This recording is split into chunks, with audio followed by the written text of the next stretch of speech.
Barakatah Yahweh, Barakatah Yahweh Shah, Barakatah Yahweh, Barakatah Yahweh Shah. All praises to Yahweh, Bahashem, Yahweh Shah, Bahashem, Rekakadash. Yahweh be in the name of the Heavenly Father. Yahweh Shah be in the name of the Holy, be the name of His only begotten Son, who they ignorantly call Jesus Christ. And Rekakadash, meaning in the name of the Holy Spirit. Now, when you're talking about the issue of the Israelites being the Negroes in America, this was a major situation that was overlooked and unknown by the world. And the problem is we got to know history. So we're going to go into the history, and I put most of it on the thumbnail. You see, you had 4 major situations. I'm going to say 5. Five major situations, and in one of them is 2 when they say destroy this brute, this mad brute, and this was being pushed in 1914.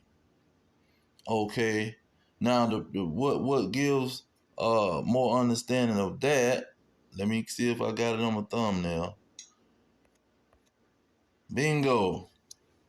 The greatest fight of the century, Jack Johnson. And then not only was it Jack Johnson, you had the Harlem Renaissance. Renaissance meaning rebirth. Rebirth of what? See, who was in Harlem?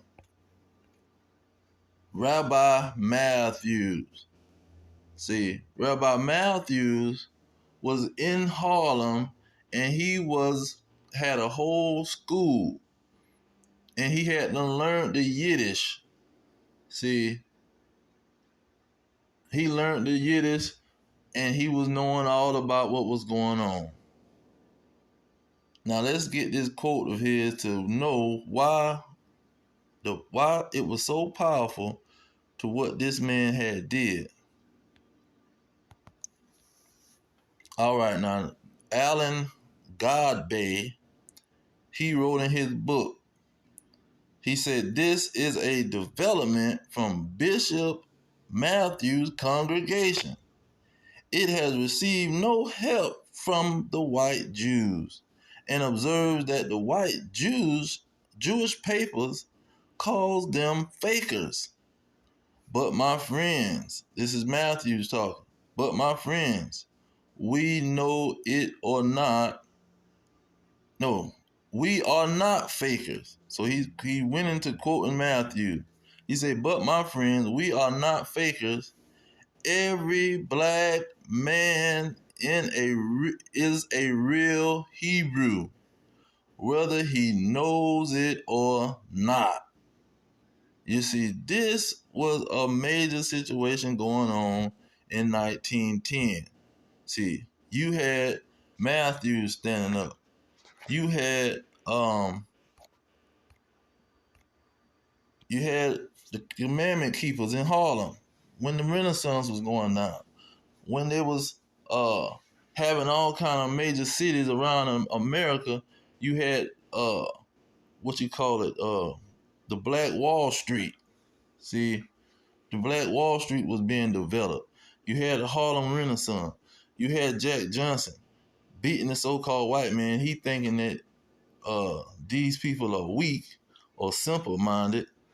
See, Jack Johnson becoming world renowned with kicking they behind. You see, they coming from all over to see this man whoop up on the so-called Great White Hope. So in during this time, guess what's going on? Bam! First they say, okay, we finna start all of the rich Edomites, the so-called white men, they get together. See, you got the J.P. Morgans, you got the Rockefellers, you got these shifts, and that sound like a Jewish name. And Warburg, they look like some Jewish elite Edomites. See, they had done got all together in Jackal Island over there in Georgia, off the coast of Georgia, in America, that Georgia. they starting the Federal Reserve, a private company to run this Babylon the Great America. Because guess what? The Negroes is waking up. And this is the propaganda for World War One. But before that, look at the Jehovah Wickedness now. One of their pastors that they was giving money to, see that Charles Taze Russell, they was giving him money, and he going around telling all the Jews, y'all need to get together and go over there and take over that land. Y'all need to go over there and buy property on that land and start inhabiting that land, because God said y'all supposed to go back to that land. You see?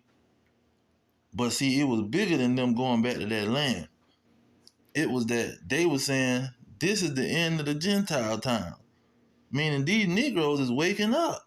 They got a whole school over here in America, the greatest city, Harlem, New York City, the greatest city in the world. They got a whole school, see, and they telling all the Negroes that every last one of them is an Israelite. This got to be the end of the Gentile time. These Negroes is waking up. They realizing who they are. That's why you had Allen Gosby. He's standing up as a Methodist preacher, and he writing books. He in Duke University. He developing his book.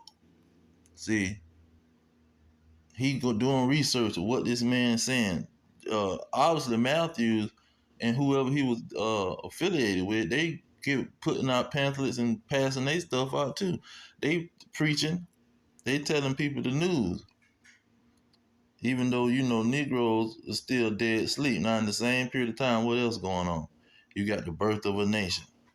See, they developing that movie, and it was the rebirth of the so-called Ku Klux Klan, when now you're going to have a red summer in 1920 where they just going to start massacring, having a massacre of all these built-up cities, these Black Wall Streets, these built-up cities of Negroes who done start to prosper and start to develop themselves in America.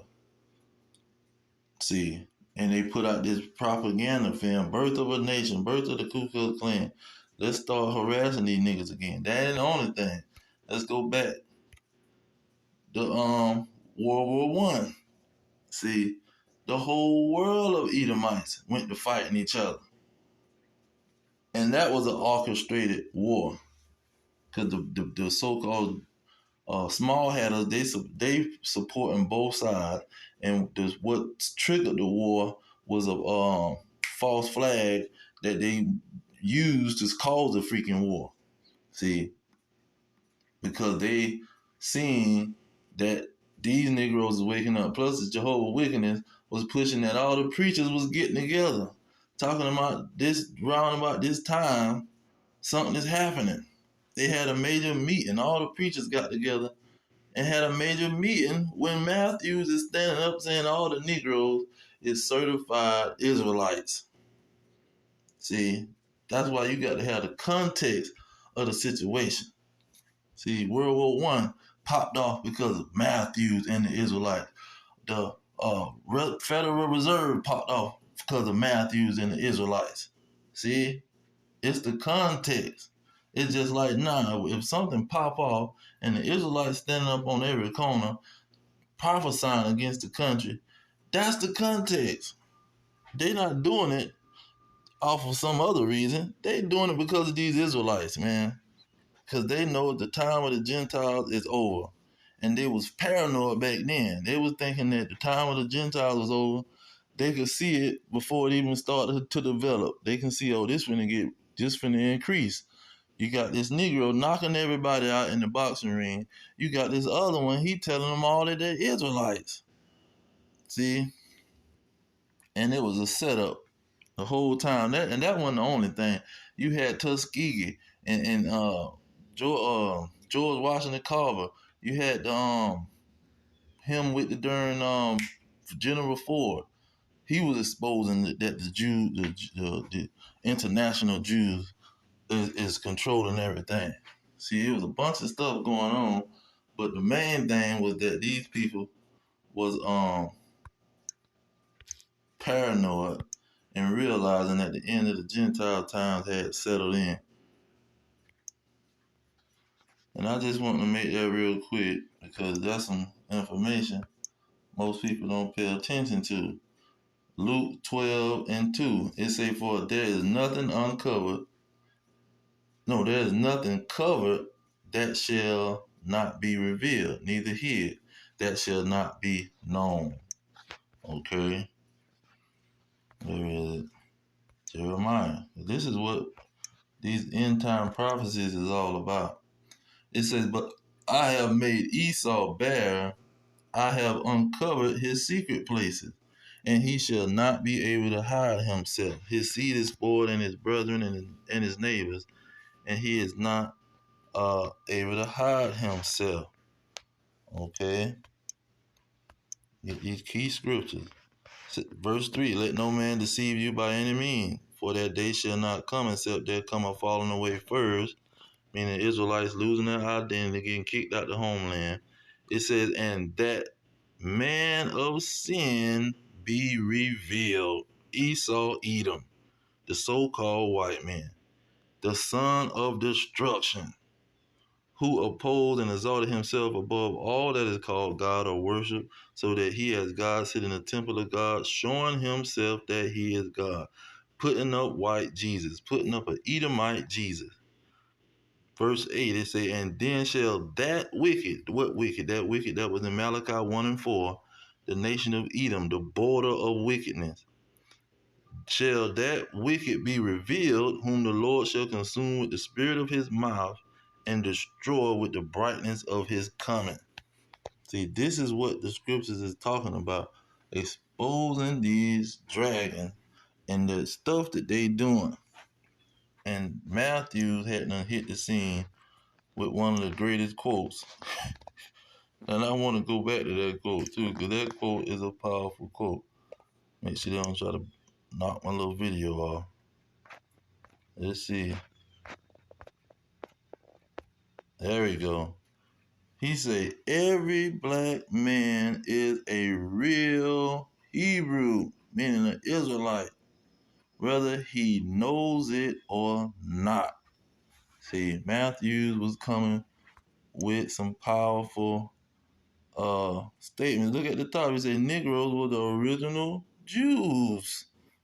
So this Methodist pastor was paranoid and he was struck to the heart, and he had did all kind of research and found out that Matthew was on point and was hitting major points about where these Israelites was at in Africa and everything. Because David Walker Benton exposed it, and a bunch of other people earlier had wrote books and exposed the situation. And Matthew them just found it out. But I'm going to leave it there. All praises to Yahweh Hashem, Yahweh Shai, by Hashem Kakadash. Double honor to the elders pushing the true peace of the elect worldwide. Our kingdom is at hand. Shalom.